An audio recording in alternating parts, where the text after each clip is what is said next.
Hello, everybody. Welcome to our channel, Scientology, Peeling the Onion. My name is Mark Fisher, and I'm here with my co-host, Janis Gillham Grady. How you doing, Janis? Good, Mark. Good day, everybody. Today we have a new guest. We've been doing a series with other guests, and today it's a new guest. And before I introduce her, is there anything you want to say, Mark? No, we're good to go. So Okay. looking forward to this interview, and I think people So will am enjoy I. it. People know her. Don't remember Janis. People know her from the different stuff she's done. Yeah. Anyway, I wanted to do this one for a long time, so I'm very happy we get to do it because I've known this lady since I was 17 years old, and we've become best friends over time, and we're like sisters, and we do so much together and have a lot of fun. And I'd like to introduce Spanky Taylor. Hi, Spanky. Hi, everyone. Thank you so much for inviting me on your show, Jenny and Mark. Thank you so much. Hi, yeah, we're really happy to have you here. You're a big time celebrity for us. Oh, okay. Oh, okay. Whatever. No, it's meant a lot to me. What? Yeah, and for the viewers, some of you've seen Spanky and some of her story on the HBO documentary, right? Which was Going Clear, right? You were in that. Yeah. Yes. And then were you also on the Aftermath show as well, or no? No, I just attended the finale just to be there, to be supportive of Lee at that time. So, which I still support as much as possible. So. Fantastic. Yeah. All right. And she's done several other interviews with people, but this is the most important interview. Absolutely. I did some stuff with Mike Rowe, is what you're thinking. Yes. That's right. That's right. Yeah. Mike Rowe from Dirty Jobs and Deadliest Catch and all sorts of stuff. Yeah. He's a friend of yours and I did see that. They were great podcasts and great interviews you did with them. Yeah. Anyway, here's the two friends. Yep. Here we are. I think this was taken of us in Miami. Oh no, this is the restaurant by your house that we used to go to. Oh, that's right. At the what was it? I don't know. Hillside Cafe. Street Cafe. Up by the big house, yeah. Right. So that's taken in Burbank several years ago.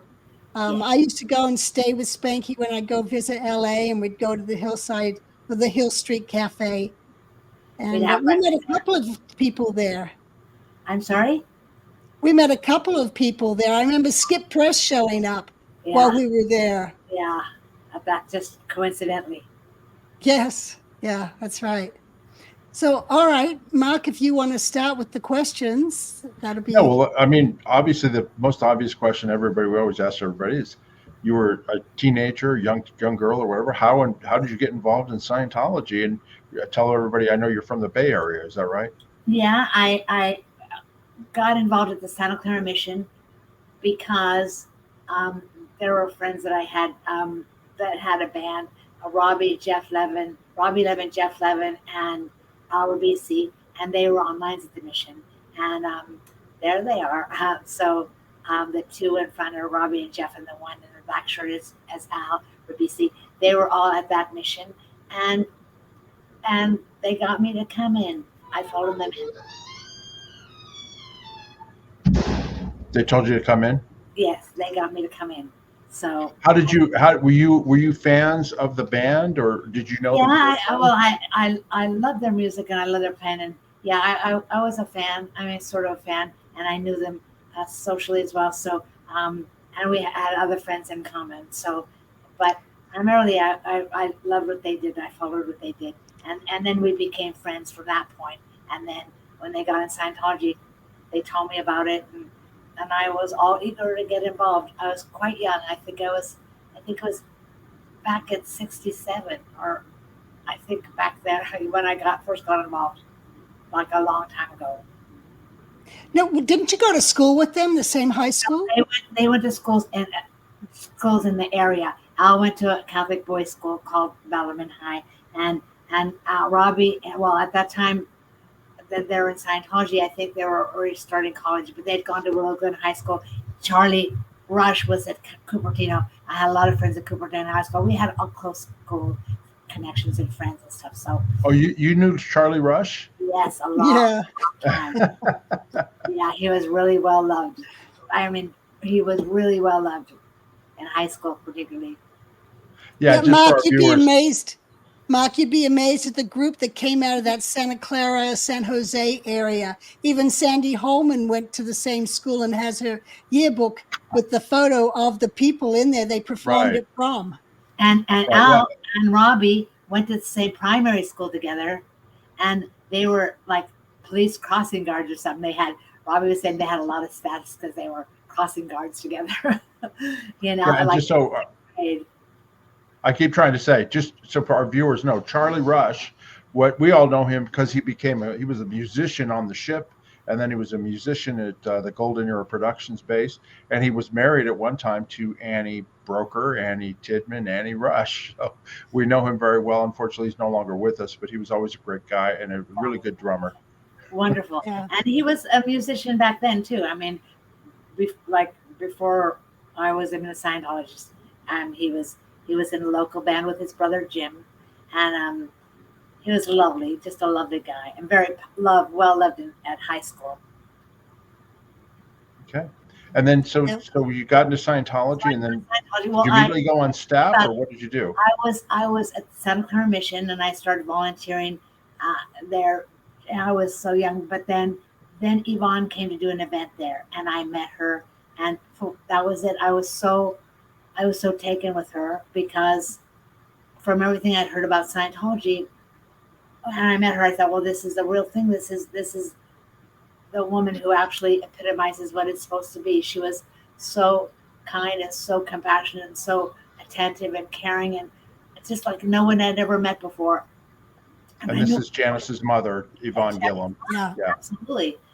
Janis like a chip off the old block, as they say. So anyway, she was extraordinary. So at that point I said, I want to work with her, and I want to be like her, and I want to be around her as much as possible. I made a very conscious decision and kind of thought about that, and obviously manifested it to a large degree. So that's that story with Yvonne, or in terms of and you achieved that because you became a public relations for her. Yes. Janis, what was she doing in those days when she met Sandy? What would your mother have been doing? My mother she'd set up Celebrity Centre and was running already Center. in 67. Yes. Yeah. Well, no, 68 thing it got going, and because Al and all those guys in that band, they all went in. They in 68. I think they went to LA and they joined that Celebrity Centre. They joined the Sea Org. The whole band joined the Sea Org. So then but I was still young, so I was still finishing high school and doing my regular life stuff. But I was eager to go and join them and go do the Sea Org thing with them. Right. Okay, now let me ask you a question, Spanky. What did your parents think at the time? Were you old enough to then join go and do that, or did you wait till you were 18, or how did that all work out? Well, I needed to graduate high school, obviously, but no, my parents were pretty skeptical of the whole situation. But I remember they went to the priest at our parish, because we were Catholic. I was raised Catholic, and the priest had said that Anne Rabisi, who's Al Rabisi's mom, had said that it put the icing on the cake for their family. And at that time, that's what she thought. She went on to change her mind about that. But then my parents said, oh, then it must be okay. So, and they let me have great liberty as long as Albert was in the situation. Now, this is before they were the Sea Org or anything. This is just when they were in the band, and I would go to their jobs and stuff. They were playing nightclubs and stuff. And I was so young, but I'd want to go. And my parents go, well, is Al going? Yeah, well, you could go there. I don't know why he had such... he got me. Anything that he was doing, I could do was crazy. And even though I wasn't doing everything he was doing, obviously, but so I just wanted to go to Sea Org, because Anne Rabisi had said it was okay at that point. They thought it must be okay. And then, but she wanted to change her viewpoint, and then unfortunately, they disconnected from her. Al disconnected from her, but by that time, I was already in deep, up to my neck in Scientology. So, Yeah. and I think they never verbally opposed me being there. They never said no, we don't like this or get out or anything. They always seemed very supportive, but I know that it was breaking their hearts. I found out much later that I can't even talk about it, that they really suffered from it. So Right. I get it. So how old were you when you went to LA and actually joined the Sea I Organization? had just graduated high school. Got it. Like And I then, just got out of high school and went. And So the 18. just turned 18, yeah. and So had they moved into this building yet or no? yes, we were in that building. And we lived in a house on Beacon Street. I was actually not at CC originally. I was at something called Axioms Productions because I had done some work in rock and roll and music. So they thought it'd be best I go to Axioms Productions, and we were doing college concert tours and a lot of media things. And so I was there. I worked with Ken Garbino and Dale Benson, and then in time I went over to CC full time. Now, Axiom Productions was a branch of Celebrity Centre, right? Mom still ran that. Mm-hmm. And that was part of her reaching out into the community. Yeah, she was still a commanding officer. Right. So yeah, we had Axion's executive director, but she was our CEO. Right. Yeah, because I know they produced the albums my mother put out, reading the Axioms or the Factors and Golden Dawn, My Philosophy. Yeah, that was produced by Axioms. Yeah. And just so for our viewers to know, we have interviews that we did with Robbie Levin from the group People about the same time period of the setting up of Celebrity Center. And yeah, he was there before me. I mean, but yeah. Yeah, and also we did interviews with Roger Weller as well about that time period. So I'm going to put links down in the description to those videos so that you can watch them at a later time if you'd like to get more information regarding that from their perspective. Anyway. Yeah, no, Roger was great. I mean, I knew them very well. Yeah. So tell us what did you do? I mean, when you started working for Yvonne, what did you do? And well, first I was at Axioms, as I said, and then I was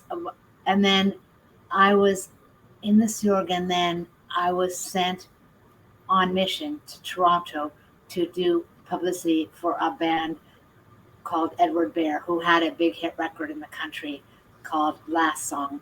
And so at Axioms Productions, we did a series of commercials for Diana's called the Aware campaign. So people could dial Aware 76 or Aware 77 and order a book.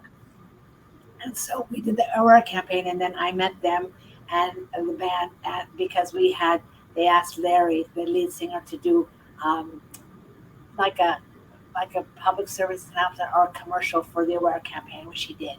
And then from then I was asked to go work with them in Canada. So I did that. I went to Toronto. And I take it that were they all Scientologists? No. These three guys? No, Larry was a Scientologist. And then when I got there, he brought two of my best friends up there, a guy, Bo Tanis and Barry Vest, and he brought them up, and we placed the band members with my friends, and then they were mostly Scientologists. Okay. You were in Toronto for how long? About a year. About a year? Okay. Yeah. And that was just purely on mission, just taking care of that.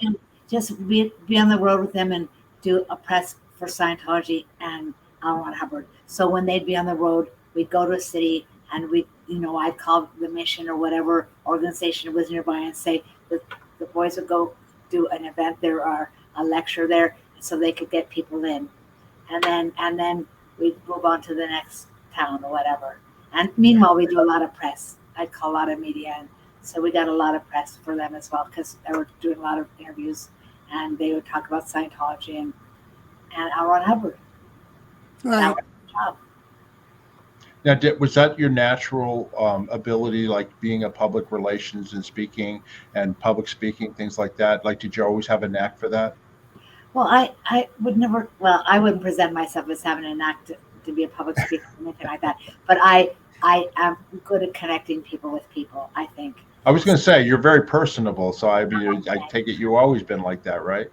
Well, when I was very young, I was doing rock concert promotion, like for big, like arena concerts or whatever. So, and first I would, but I was so young. So what they do is I'd get paid with tickets, like I get like 60 tickets for a show, like good tickets.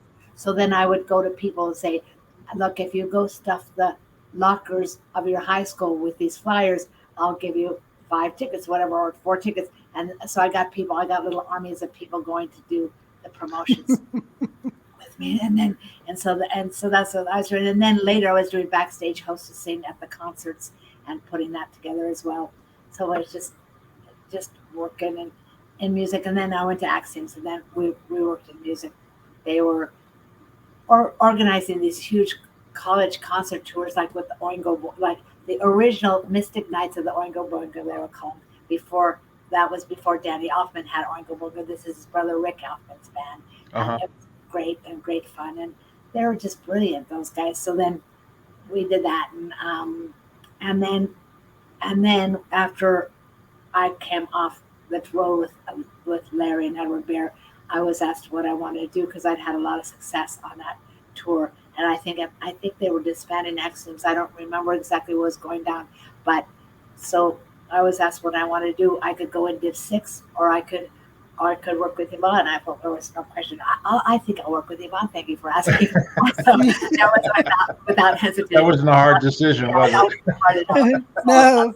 That's roommate. So then you went back to Los Angeles after. Yeah, I went back and I went to CC, and then it was Pat Gualtieri and Patty Gatto, or Patty Lamar, and myself, and oh my God, it was just a kick.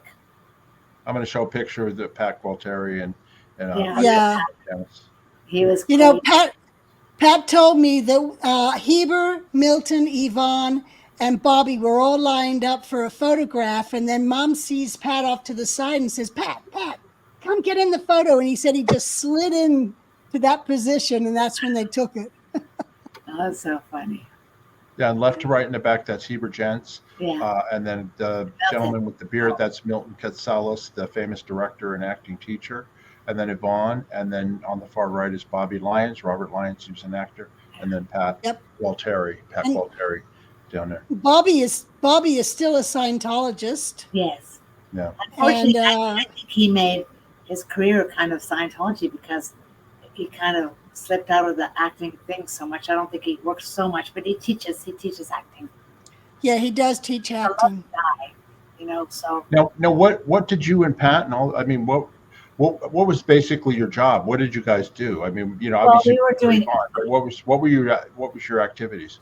We were running a lot of events for Yvonne and doing a lot of activities anything that would help enhance the image of Celebrity Center or L. Ron Hubbard, particularly, or whatever. We like when there'd be a big Scientology event, we were very involved with executing the event. It was so different than I have to tell you. When I got out and I was working in the real world and doing events, it was so different. It was hugely different in that, I started doing large events like at the Hollywood Palladium, where we did do events, Scientology, and we had to get permits and we had to get insurance, and then they'd have to have people come dog sniff the premises before the event. I thought we never did any of that. If the place blew up, well then I don't know, the attendants would have pulled it in, I guess, because we took none of those precautions, none ever. So it's unbelievable. You just made it go right. Oh yeah, I guess. And oh boy, did we ever. Sometimes it'd just be like, go out and get a 50-foot flatbed truck. Okay, well, what's the budget? We don't have a budget. Just go and make it go right. Get it? Okay, well, all right. So there you are, kind of negotiating, just begging, doing whatever you had to do to get the truck, whatever we needed. So it was always a challenge, but I want to tell you, you learned a lot. Yeah. Let me show Yeah. a couple photos here. This is that's your Joyce. mother, Janis, right in the middle. In the middle, yes. And on the left is Irene Dunleavy, and on the right is Joyce Myers. Yeah. And Joyce at the time was, I think, the org officer, and Irene, I don't remember. I don't remember what Irene's position was, but she went on to be a big tech person. But I'm not sure what she was at that time. But they were both. well, what was interesting to me, Irene was, I think, at one point, Mom's deputy. And at one point, I noticed that most of the Los Angeles organizations of Scientology had been manned with commanding officers who had all been at Celebrity Center and ripped off because they'd done so well over there with my mother that they went over to ASHO, AOSH, and AOLA. And yes, my mother was training people to build Celebrity Center, and these people get ripped off and go elsewhere. Yeah, they were buying the CC all the time. Now, what are they wearing there? Was this for an event, or is this how you guys dressed? Oh, we had to wear gowns. We had to wear gowns in the evening. So no uniforms or anything like that. It was no, not at that time. No. Civilian clothes. Yeah. Yeah. And then what's this here? This is a building where CC staff lived, where most of the CC crew were living. Downstairs there was a big dining room, and a separate one that was Yvonne's dining room that was sectioned off in the basement. But it was a great house. It was great. And Yvonne and Heber lived there, and a lot of the crew lived there. We lived in a house the Axiom staff. We had a house on Beacon Street, so we never lived there. I never lived in that house. But after that, we had a house on Berendo, where a bunch of us and some of the CC staff as well lived in a house on Berendo. Our BC was did two staff members, wife Gay and Sharon Loria, and a bunch of CC people lived there as well as the Axiom staff on Beacon Street. Did you guys eat your meals at this house? Sometimes we did. Center staff, yeah. I remember. Yvonne, I did, of course. Yeah, because I remember when I would visit, going down into the basement, and the whole basement was like a dining room for the crew, and then a separate room where Mom actually would invite celebrities to have dinner with her there. Yeah. And then after dinner, she would go out and do her staff briefing with all the staff and introduce the different celebrities that had dinner with her. Right. Yeah, the Scientology celebrities for the most part. Yes. Yeah. Now, Spanky, how did Yvonne and how did y'all, obviously you reached out to different celebrities and actors and actresses. How did that all go about? I mean, how did you get people involved in Scientology that it turned out some of them obviously weren't celebrities at the time, but then they became even bigger. So how did that all work? Well, different actors would get other people in, but good example is, and this was in my time. Now you've got to keep in perspective. I was in a long time ago, before guys were in. Johnny was in. She was young, and I think when I met young Peter, he was 15 years old. I met him when he got married to Doreen. But he was 18. Oh, he was 18. Okay. Yeah. So he married Doe. He was 18. Yeah. Oh, I thought he was much younger. That's so funny. Was Doe much younger, honey? Yeah. Okay. So anyway, and I didn't remember you being 17 either, Jenny. When you said that, it shocked me because I thought you were much younger. But anyway, no, 17 was my first time to the U.S. Oh, okay. So what I was saying is Joan Prather, who is an actress, she recruited John Travolta. She got him involved, and he came in, and then Yvonne had a way of. She said, this is a big star. And she believed that you have to inject these people with certainty. Now, John, he wasn't a big star then. He was just struggling. He was just starting to be a working actor. He'd done some stage work and done Broadway, but he had an incredible ability that everything he went out on, he booked. And he had a great manager named Bob Lamont.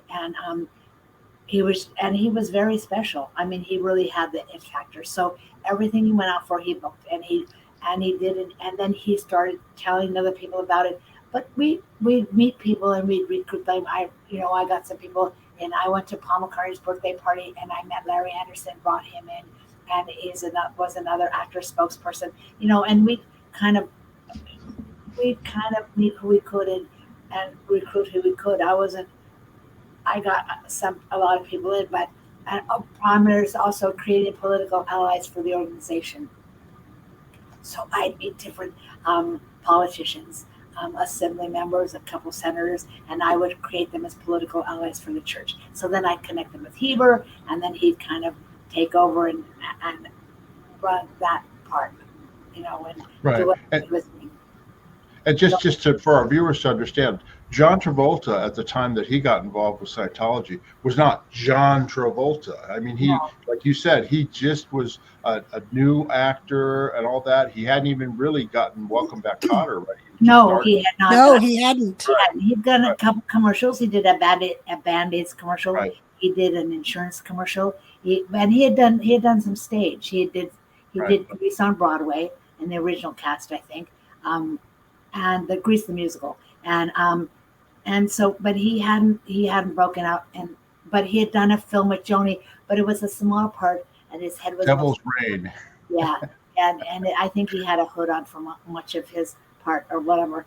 I don't recall. And then he got Welcome Back, Kotter. Right. He booked that. Annie Barbarino. Yeah, and then he just took off from there and did Saturday Night Fever and just. And when he did Kotter, I was at many of the tapings because I don't know, I would be sent there or he would ask me to go, whatever. But I was at many tapings, and then I'd meet other people there, so that I would invite to see him, whatever. Yeah, I got to go to one of them. Yeah. Yeah. And then another feeder line was somebody like Milton Katselas, who was he had an acting school eventually. Yes, he had an acting. He was a he was really good acting school, right? Well, it was a very successful acting school, and he did a lot of recruitment. And then in time, he eventually left the organization, I think kind of quietly, but he was married to a wonderful woman named Lynette as well, and they got people in, but he got a lot of people in through the acting school, and then it got kind of known as, synonymous with Scientology. How about Manu Tupou? He was a Scientologist, and Yes. Wasn't he also an acting teacher too? He was an actor, and then he taught acting. Right. He actually had somehow he got agreement from the on the Hollywood Inn, whoever was running the Hollywood Inn at that time, he got an agreement to rent part of the basement. And there were stairs directly from Hollywood Boulevard that went down there. And Ken Lee built a whole theater for him down there. And so he would teach acting down there and I guess feed people right into Scientology, because it was a Scientology building where the Western U.S. management was. Yeah, the follow. At that Yeah, time. Follow. and Yes. for our viewers, our current never-in viewers, that's the same building that became the test center on Hollywood Boulevard, where they're doing a lot of the protesting out in front of these days. But that's how long that Scientology has owned the Hollywood Inn. They've owned it since the 1970s, and so lots of different activities went on in there. Yes. Right. Okay, let me show some other photos here from back in the day. Go ahead, Jan. Let me explain this one. And if I don't know someone, jump in. Okay. Starting from the right and going to the left, that gentleman there with the glasses on and the striped pants, that is Heber. And the beard. Yes. Young Heber, yes. That's what he looked like when he met my mother. But his hair was even longer, I think, for a good while. His hair was longer, yeah, and he had a headband. Oh, And he was in the music group Thank You World. Oh, I never knew the band. Yeah, and he'd been doing some acting. He was in Paint Your Wagon, and he told me, because I never found him in it, and he said, "No, I got thrown on the cutting room floor." Well, I think it was actually background in the film. Yeah, Yeah. but okay, so that's Heber there, And then next to him, with her arm around him, that's Sue Pomeroy. And then in the middle is Joyce Myers. Oh my God. And directly in front of her with the head down, that would be her sister, Jan Stone. And I don't know the other lady next to Jan.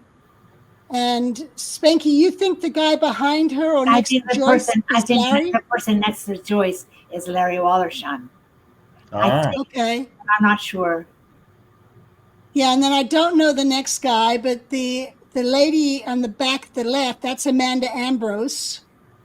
She was a singer, right? She was a singer, yes. She had several albums out. And she was she had done a big Broadway show too. Yeah. Yeah. And then going to the right from Amanda, that's Kenny Lipton. His sister was Peggy Lipton on Mod Squad. Right. And who later married Quincy Jones. Yeah. And then next to Kenny is Emily Becker, who became a auditor on the ship and later at the Flag Service Org. And then I don't know who the other people are. I don't recognize them either, honey. Okay. And then just some interesting information for our viewers. Heber Jentzsch, there with the headband and the beard and the glasses, he later became the president of the Church of Scientology International. And I think, Janis, do they still call him that, even though he hasn't been seen in forever? That's what I heard. I heard he's still listed as the president, but apparently he's in a nursing home or some sort of home for the elderly because he's got Alzheimer's. And but they still have him listed. But he has memory problems. And I heard that when they did a video of him, his back was so out of shape, they had to rig up something to sit him up straight. And he had an assistant who helped walk him around. I don't know why they didn't get him a wheelchair, but she would hold him up and help him walk around. But he's not in that great a shape. From what they're told, they had to build a set tilted so that when he was sitting, that they could straighten it out on film and make it look like he was sitting. That's really sad. It's really sad that what's happened to him. It is sad because he was my stepfather, and he and I had the greatest relationship. He was a great guy. Yeah, he really was. And he was Yvonne's husband and dedicated to her, like right till the end. He was so great and so wonderful to me too. After her passing, I mean, he was great. Yeah. And then the other person that was mentioned, Larry Wallersheim, he's he's famous for suing Scientology and winning 35 or 36 $million. And but then they fought it for years. Well, they fought it for years and years and years and years, and then he finally got a settlement for, I think, about $10 million, but it took about 25, 30 years. And I'll never forget it because Miscavige says not one thin dime for Wallersheim. When he won the $35 million, Miscavige was, really upset. And anyway, he ended up getting like $10-12 million, something like that. But it took a long time. But he had so many attorneys who had their hands in it too, in terms of what he was getting. So I how much. But he's an old school critic of Scientology. I mean, he took it on. He took it on head first, and he got fair gamed, and he got a lot, of abuse and everything too. Anyway, he sure did. He sure did. He's one of the first, he and Jerry Armstrong were like one of the activists against the abuses of Scientology. That's right. Not against Scientology. But certainly against the abuses. Here's the next picture. This picture, I put this one in here because on the right, that's Mickey McNeil. Mickey was the drummer of Three Dog Night. McNeil. And I showed up in LA at 17 years old, and I had nothing to do. So Mom called Spanky in and had Spanky and Patty Lamar, who have tickets. They got backstage tickets to Three Dog Night. So they took me. We were good friends with Mickey. What was that? We were good friends with Mickey. Yeah. Well, yeah, he's such a great guy. I remember showing up at CC on mission in full uniform, and he comes over, "Oh, hello, Pumpkin." I'm like, I'm in uniform. I'm supposed to be, Anyway, but Yeah, so they took me to my first concert when I was 17 years old. They had backstage tickets to go back there. That's where I originally met Mickey.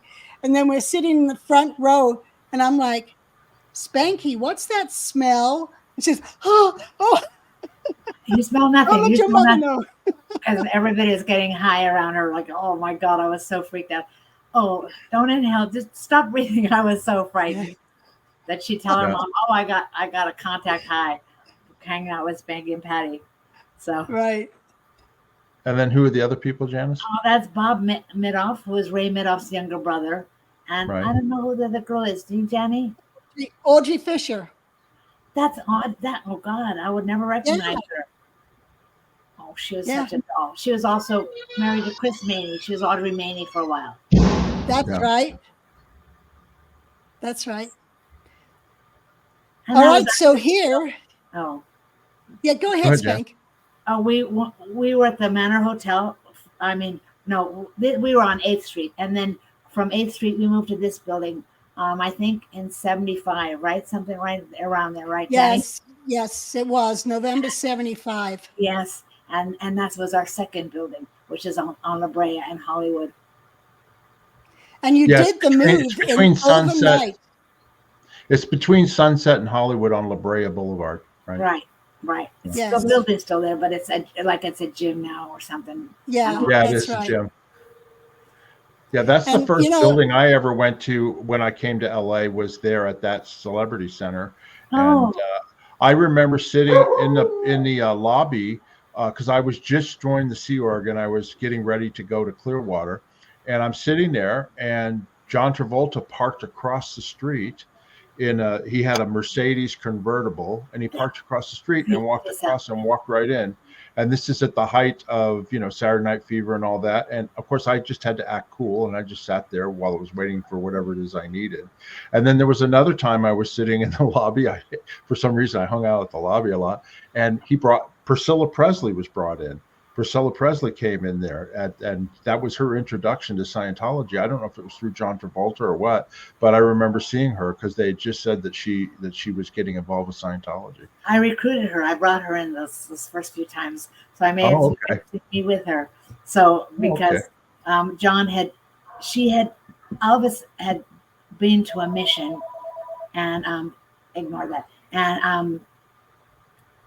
and he had bought a book or something. So then when she knew John, she asked him about it, and he said, you want to understand where I'll have you could speak to Spanky. So he sent me in to meet with her. So we had lunch, and I did the whole ruiner and rager thing, and took her in, just marched her in the door. Yeah, and did you meet Lisa Marie then too? She was a little girl, right? That time, but she was. I met her very soon thereafter, and then brought her into. She was so young then. Yeah. Elvis had only been dead, I think, about a year at that point. Yeah. So anyway, and then so we've got the next picture here. Sorry.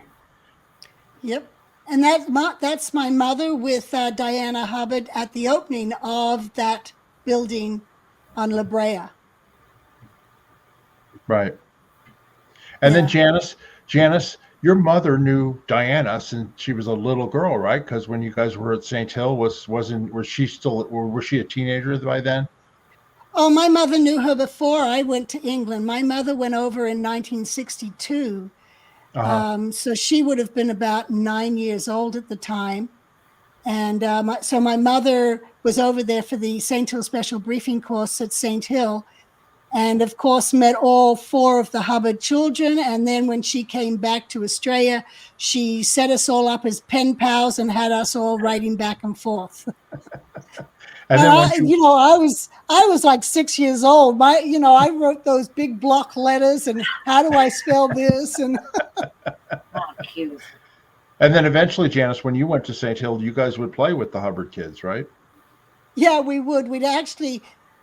Suzette, Terry, and I and Quentin were the protectors of Diana because these young boys at St. Hill would try and follow her, stalk her, and where's Diana? And we'd always tell them that she's over there when she's over here. And, we kind of guarded her. They were young. excuse me, Jenny, they were young kids who were at St. Hill, like children of people who were in service, or the children just in the neighborhood children. No, it was people that were there for service or the staff members' kids, like Phoebe Mauer's son, Mike Mauer. Of course. You know, he was the same age as Diana. My brother was the same age as Diana. Another boy, Rodney Smith, was the same age. And, you know, those three boys were kind of always trying to hang out with Diana. And and she was stunning. I mean, literally, she would walk in a room with her long, flowing red hair, and all the time that I knew her and all that. I mean, you just knew when she walked in the room. You know, with her, she had really pale white skin, and then her red hair. You could spot her anywhere. Yeah.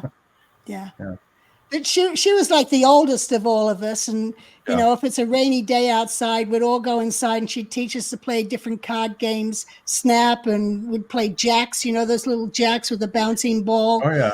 And we used to, when we'd play those, sometimes the jacks would fall down into the heating grates in the winter garden of the manor. And Hubbard's office was right next door, and he'd get up and come in to get a Coke.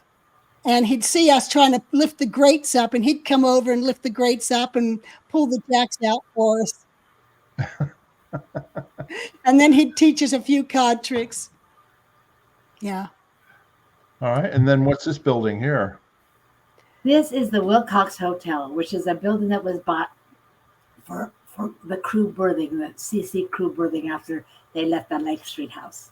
And it was, at that time, it wasn't in very good shape. But It was pretty run down. I've stayed there before back in '78. I know. Yeah. Now, Janis, didn't Cass Warner help buy this building, or what? Yeah. Yeah, she donated about $75,000 towards buying it. I don't remember how much it. Huh? I had no idea. Spank? I had no idea that Cass had done that. I remember Mom telling me that Cass was helping her buy that building.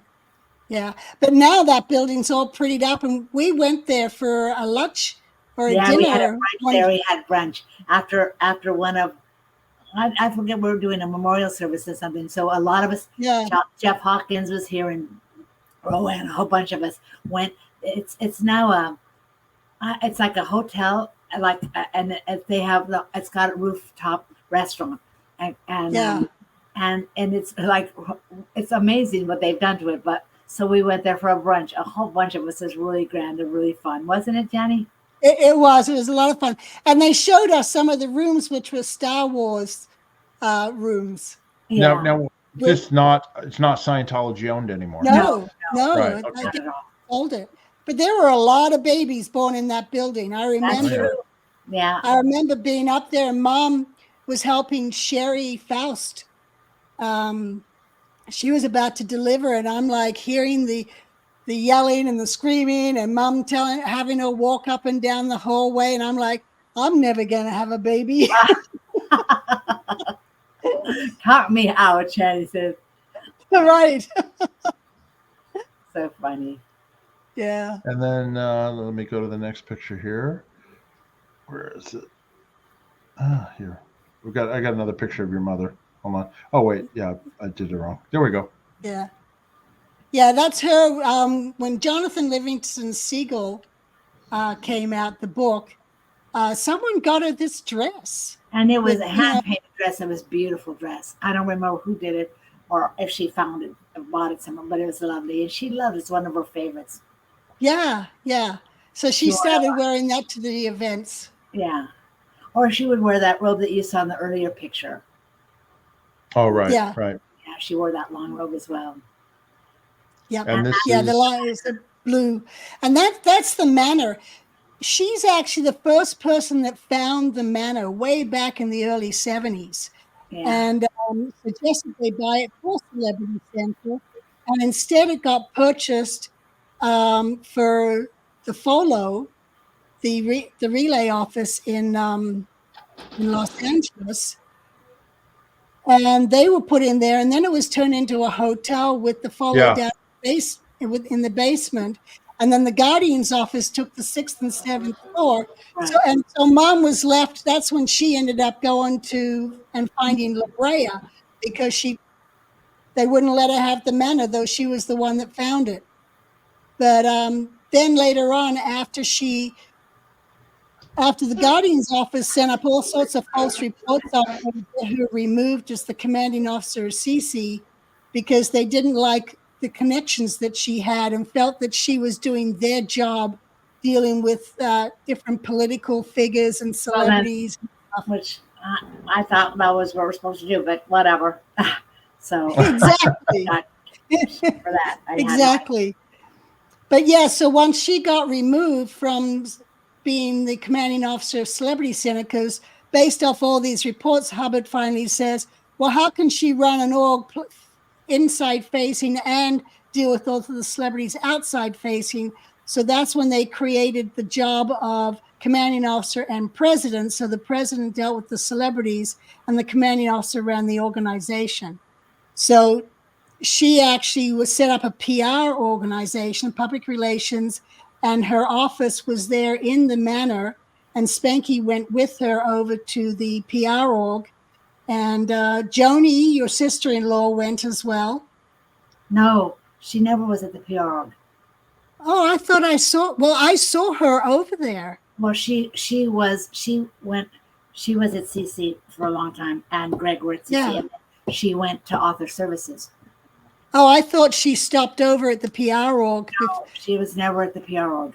It was myself, Jim Calger, and then Mike Titmus was there with us, but I don't think it worked with us full time. He was just there with us. I don't know why. But Yvonne had her messenger. She had Susie Newman was with us. Right. It was great. We used to call her the termite. She was so great, Susie. So I don't know what happened to her. I'd love to know though, because Susie married Jason Bennick and became Susie Bennick. Oh, really? And Okay. She came up to CMO Int and was up there with us. And then she was in charge of the communications center while LRH was in hiding. Yeah. And he would dictate things, and it went to Susie, and she transcribed all his dictation and would then send those out. And that was the last job I knew Susie had. I don't remember what happened to her after LRH passed. I didn't know she was involved with Celebrity Center and Yvonne. Wow. Oh yeah. She was Yvonne's assistant for a long time. Yvonne had wonderful too back then. She went at CC. She had wonderful personal communicators as well. Now I here in 1977 I came out to Los Angeles to do my Silver Cert Dianetics internship at AOLA, which was on Bronson, right behind the Manor. And I stayed at the annex. I stayed at the hotel in the Manor, and then that's where I saw your office. And I remember seeing you. You would have I'd never talked to you or whatever, but I remember seeing you because I remember seeing Yvonne, and her office was right there off the lobby, right? Yes. Yeah. And Charity Smith, Doreen's mother, right? She was the receptionist at the Manor. I remember that. She'd be back there doing the switchboard and all that, and she was really nice. I'm sorry? And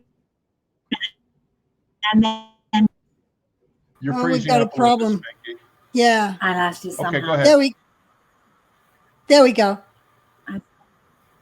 I said I lost you for a minute there. But I said then after Charity, who was Doe's mom, or she did it, and then Calhoun, Sylvia Calhoun, did it for a long time after that. She was the receptionist there at the Manor, and and also kind of oversaw the restaurant, the running of the restaurant. I mean, I don't know what all she did, but she was very involved with that. Back when she was married to Bob at that time. Yeah. Since you've brought up Sylvia Calhoun, she's the person who took that photograph of me and L. Ron Hubbard on the front of my first book. Oh, this one here? Yeah. Sylvia Calhoun took that. Yeah. By the way, the book's available. You down below. If you want an autographed copy, you can get book 1 or book 2. Right. Yeah. Go ahead. I was going to say one other thing. That time period, I don't know why. I mean, that whole 77 time period, it was such a matter of coincidence for me because I just was a teenager and I basically was doing my dynamic internship.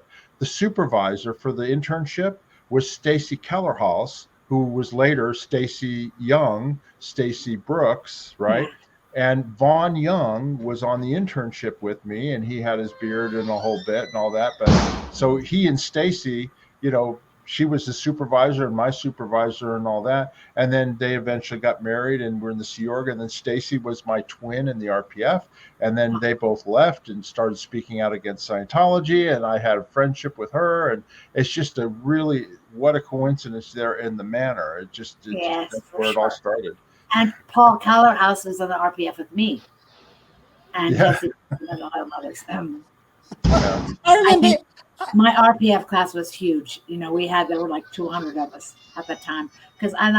I believed at that time, because the transition was happening, or DM taking over, and I think they wanted to get anybody with any altitude out of the way, because they were all execs, all like the CO, the AO. I mean, they're always high level execs, and myself, who wasn't a high level exec or had no staff at all, but I had connection. My proximity to Yvonne, I think, made me more of a target. But it was incredible, the people that I got to know, you know, the LRH comms, and, you know, it was incredible. Great people were on the RPF with me.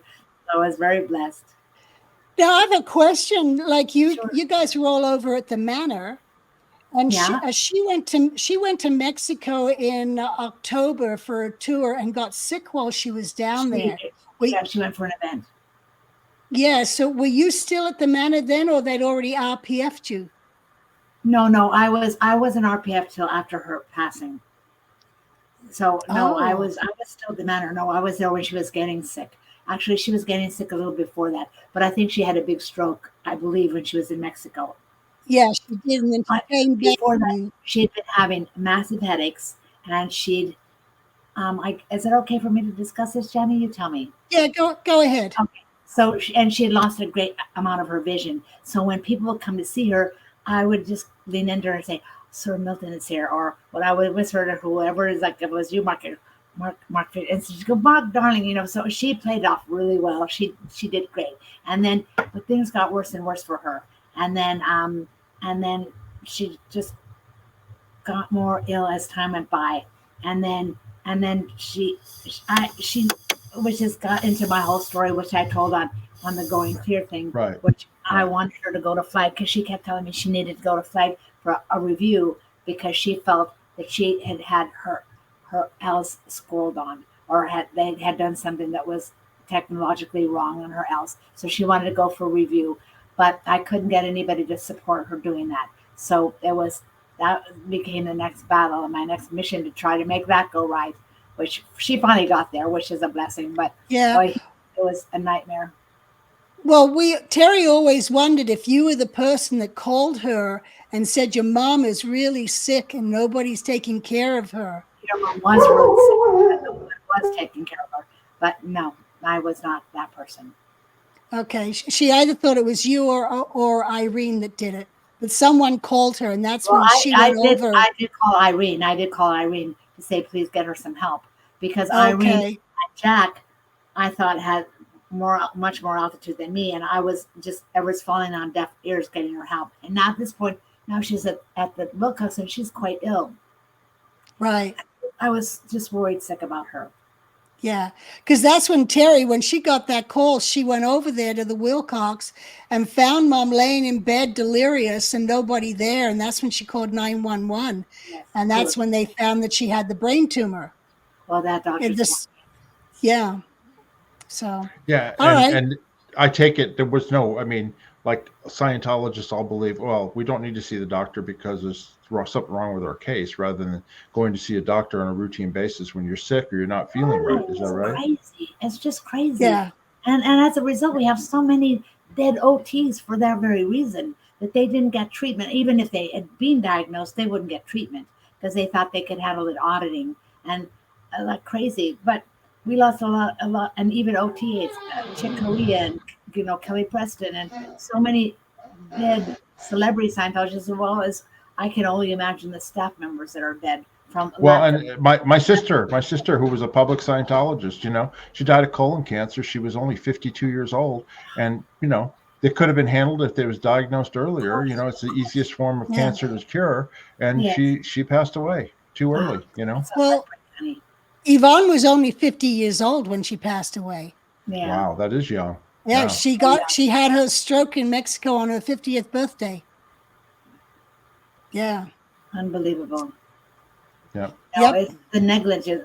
Let's not even go there. But it was a heartbreak, and truly, I could get no one to help us. I mean, I really, when I was begging them for the money to get Yvonne to flag, and and I was just told, well, in essence, I was told no, but I was told if she wants to go to flag, she could take a Greyhound.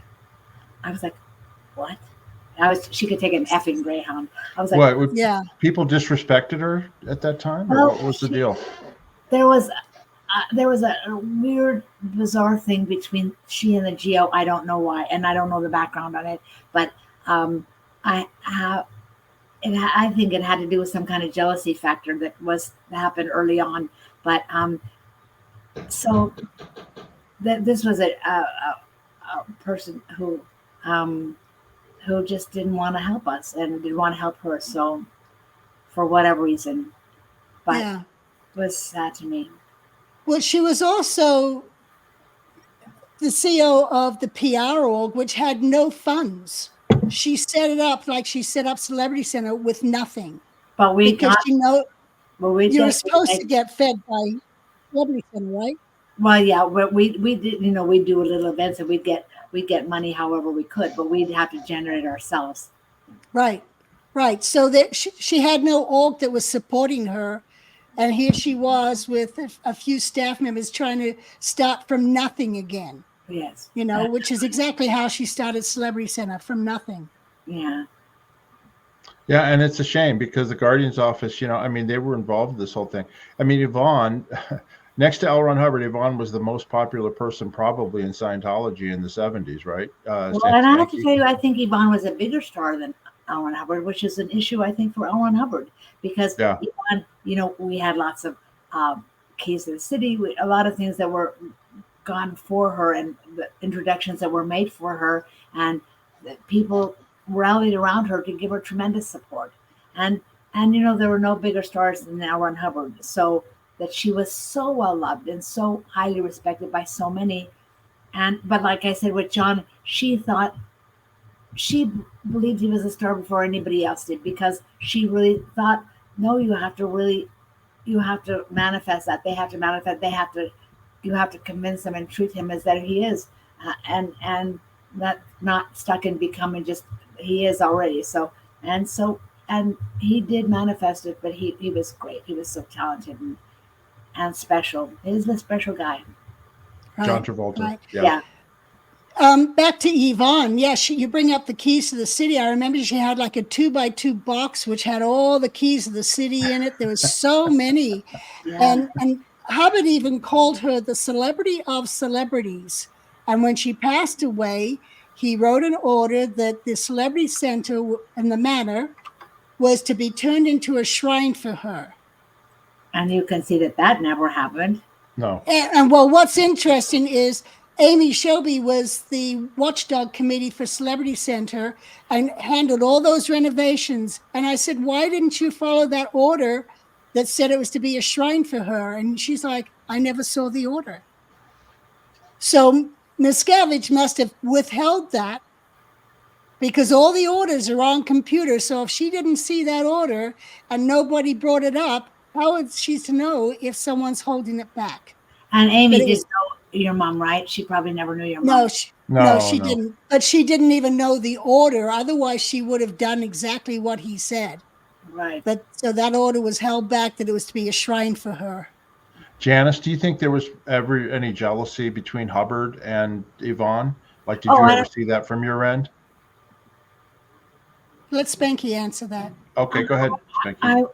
I don't know that there's jealousy between LRH and Yvonne. I think maybe MSH and Yvonne they might have had an issue, and because she was in the GO, and I think because Yvonne got a lot of attention from Hubbard in the early days as his steward and stuff. And I think he regarded her very highly. And I think that wasn't embraced equally on Mary Suzanne. But I could be wrong. I'm just speculating. No, you're right. You're right. I've seen it. When I got in trouble for calling this woman Yvonne's assassin. And then I think Tessie said, Spanky, no, LRH was Yvonne's assassin, not that woman, because he also, I do know that she was always prevented from seeing her children. That meant the world to her. Those kids kind of pisses me off to this day because she loved them so much, and she pined for those kids, and she didn't get to be with them and see them as she should have. And then she would go there and they'd be sent away, or vice versa. If they'd come here, she'd get sent off. It's like ridiculous, just ridiculous. Yeah. I had asked her once, I said, Mom, why didn't you fight for us? And she's like, I did. I petitioned to have you girls and Peter sent to her, and it was turned down. Oh, yeah. And then, and then it was like, she didn't want to take us, or because we were so valuable to supporting Source, and I know, and Hubbard, I'm still, Source is Ron Hubbard. And I know there was a time, Hubbard, he had a photo of me when he got it. He gave it to me, said, send this to your mother, and then later on I did a mission, and he personally selected me to do the mission to Celebrity Center. And when I came back, he's like, someone's cross ordering your mission and what you've done with your mother. You need to send her a telex and tell her to get back in the actions you told her to do. And I did that, and I ended up with an affluence mission. But yeah, he was very aware that we were not with our mother. And when Milton Costello came to the ship, Milton was asked, he was meeting with Hubbard. They were going over Butterflies Are Free. And that was a movie with Goldie Hawn and Edward Albert. Edward Albert. Anyway, I happened to be on watch, and Hubbard calls me in because Milton says, Yvonne told me while I'm here, I have to give her love to her daughters. And so that's where Hubbard saw I was on watch and called me in and introduced me to Milton, so Milton could give me my mother's message. Wow. That's how I met Milton. Yeah. Well, this is where we're going to end off for this video. It's that's a subject that we can dive deeper into in the future, Janis. But we're going to do another show with you, Spanky, because we got other questions and things we'd like to talk to you about. But we want to thank you for being here on our show. You're most welcome, and it's a privilege to be with you guys. I'm with my sister. But my sister. Okay. And good to see you. So thank you so much. Thanks for your time. Yeah. Now stick around for a second, because we got to do business. Okay. Don't hang up. Anyway, if you've enjoyed this, to our viewers, if you enjoyed this, please subscribe to our channel, hit that subscribe button, and please subscribe, hit the OK button, notifications, so you can see other videos that are like this. As I mentioned, I'm going to put in the description other videos regarding the Celebrity Center that we did with Robbie Levin and with Roger Weller. But anyway, we'd appreciate it if you'd subscribe. Also, if you have any questions or opinions or anything about this video or any of our subjects that we cover, please ask in the comment section. We check them all the time, and we do answer them regularly. So please ask questions. And then finally, if you'd like to support our channel, please buy us a coffee. There's a link in the description. You just click on it. You can buy us 1, 2, 3, 10 coffees if you like. And any money that we get from that just goes back into the channel. So we appreciate any support that you all might want to give us. And we appreciate everybody who's been viewing our channels and our videos. So we just wanted to mention that. Janis, have you got anything else you want to mention before we end off here? Yeah, I do want to bring up, please, if you have questions that we can discuss in our next video, do put those in the comment section so that we might answer you, but we can also bring up that discussion if that's something you're interested in. That's a good point. Okay, Spanky, thank you so much for being here. Thank you. Okay, please hold on. Don't hang up, because we're going to end the video, and then we'll talk to you on the other side. Okay. Until next time, everybody. Bye-bye. We appreciate it. Bye.